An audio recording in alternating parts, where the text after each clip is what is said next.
आमच्या ब्लॉगमध्ये तुमचं स्वागत आहे।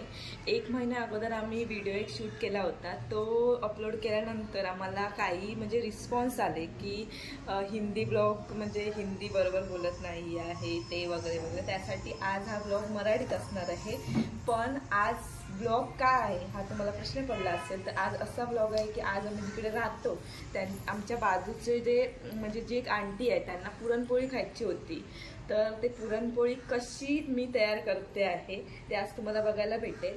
आणि एक ट्विस्ट आहे, मी फर्स्ट टाइम पुरणपोळी बनवणार आहे आणि फर्स्ट टाइम सगळे लोक खाणार आहेत। म्हणजे जे खाणार आहेत त्यांना पुरणपोळी काय असतं हे काहीच माहिती नाही, त्यांना महाराष्ट्रीयन डिश फक्त ट्राय करायची आहे, म्हणजे कशी असते काय असतं। म्हणजे त्यांना मिठा खाण्याची सवय आहे, पण पुरणपोळी ही आपली स्वीट डिश आहे, ती इकडच्या लोकांपर्यंत पोहोचावी अशीच आम्हाला पण वाटतं, त्यासाठी आम्ही करत आहोत। तर बघा मी कशी करते, काय चुका झाला तर जसं तुम्ही लास्ट व्हिडिओमध्ये सांगितलं तसं सांगा। मला माहीतच असेल की पुरणपोळी करण्यासाठी पहिलं मेन इन्ग्रेडियंट लागते ती चण्याची डाळ। चण्याची डाळ आता आम्ही अर्धा तास भिजत ठेवली आहे, त्याच्यानंतर मी कुकरमध्ये ती शिजवून घेणार आहे। बाकी काही वेगवेगळी पद्धत असतात सगळ्यांची, तर काही लोक ती डाळ अशीच म्हणजे शिजवून घेतात टोपामध्ये, काही लोक कुकरमध्ये शिजवतात, तर मला सोपं होण्यासाठी मी कुकरमध्ये शिजवणार आहे। तर आता आपण कुकर ठेवून घेऊया, कुकरमध्ये डाळ ठेवली आहे ती आपण आता शिजवून घेऊया। त्याच्यात 2 शिट्ट्या काढून नंतर आपण त्यात पुढची रेसिपी करूया। शकता मी एकटी नाही करत आहे, मला मदत करण्यासाठी आर्या आहे। आर्या कसं मगासपासून ते गूळ कसं करते ते बघा फक्त।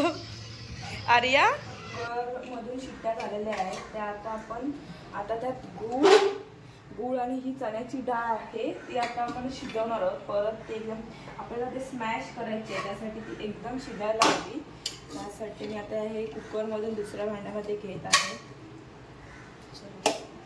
आता आम्ही हे जी चण्याची डाळ आहे ती कुकरमध्ये लावल्यानंतर आता ही आम्ही अशी शिजवत आहोत। यात गूळ अर्धा किलो ही चण्याची डाळ आहे, तर त्यासाठी अर्धा किलो गूळ टाकलेला आहे। ॲक्च्युली आमच्याकडे असं गूळ असं अर्धा किलो नाही होतं, असं घरात असंच होतं, तर त्यासाठी आम्ही अंदाजे टाकला आहे। आता काय माहिती हे गोड बनतंय किती काय माहिती। न्यू शेफ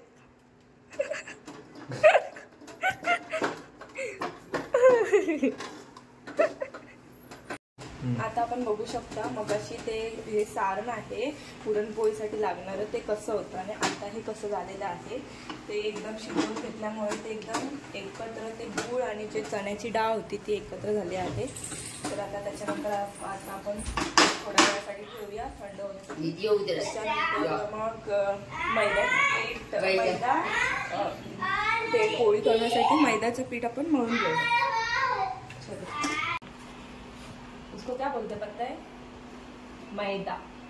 क्या? मैदा। ओ ये क्या आलू तो ना बुड्ढा माची तो क्या बोल लो? वो शर्माती है।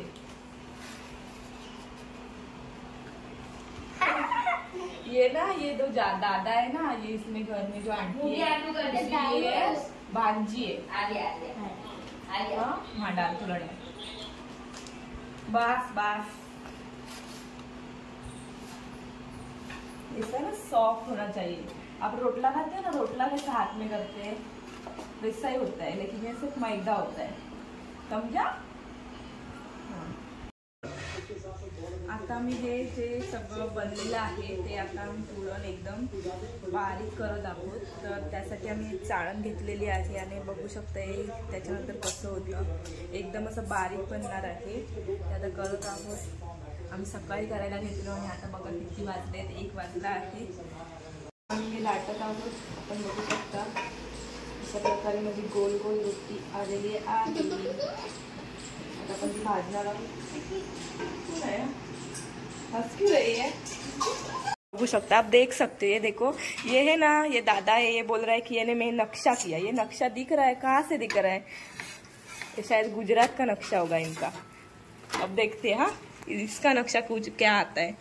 ये बोलता है मुझे आता है, शेफ है ऐसा शेफ ठंडा करो।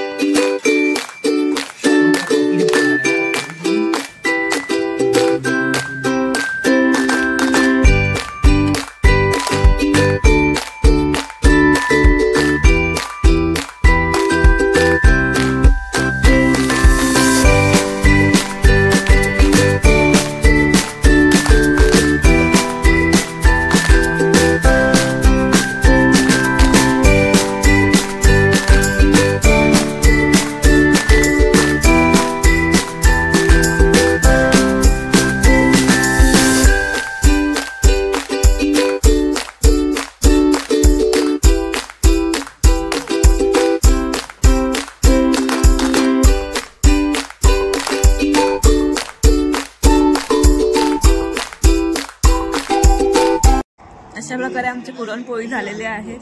आता इकडे आमचे ऑडियन्स बसले आहेत. इंडिया vs पाकिस्तान की आज मैच है, तो सब लोग इधर आए हैं. चलो आप टेस्ट करते हैं. कैसी बनी? खूप छान. वैदिक दादा एक नंबर से मीठी मीठी. ऐसी आज तक जिंदगी में ऐसा कुछ खाया ही नहीं. ओवर एक्टिंग बहुत बढ़िया पराठे बने, बहुत बढ़िया. सतत